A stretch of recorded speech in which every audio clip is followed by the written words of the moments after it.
After just a year, the superintendent of the Hampton Roads Regional Jail has decided to resign. Today was Ronald Myers' last day in charge of the jail. We broke this story on 13 News Now at 5:30. That is when we learned he is returning to his home of South Carolina to spend more time with his family. 13 News Now reporter Robert Boyd picks up the story. Well, it seems like we just went through this. The search is on once again for a new superintendent here at the Hampton Roads Regional Jail. And earlier tonight, we spoke with one of the people who will be responsible for making that next hire.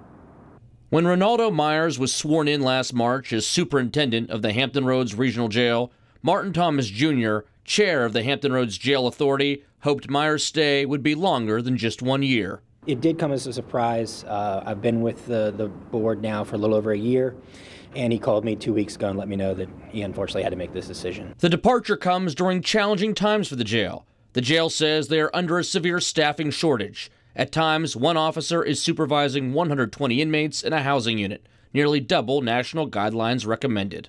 Nothing controversial about his departure? No, nothing controversial, and in fact, where we are today because of him is much better position than when we were a year ago.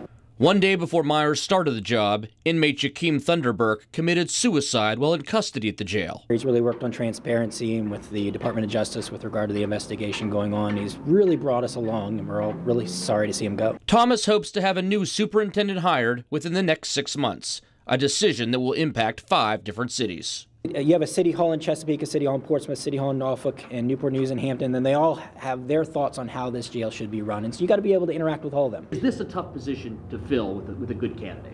I don't think it will be. I think we'll find plenty of good candidates to pick from, and I'm optimistic. Lieutenant Colonel David Hackworth of the Chesapeake Sheriff's Office will serve as interim superintendent until a permanent superintendent is hired. At the Hampton Roads Regional Jail, Robert Boyd, 13 News Now.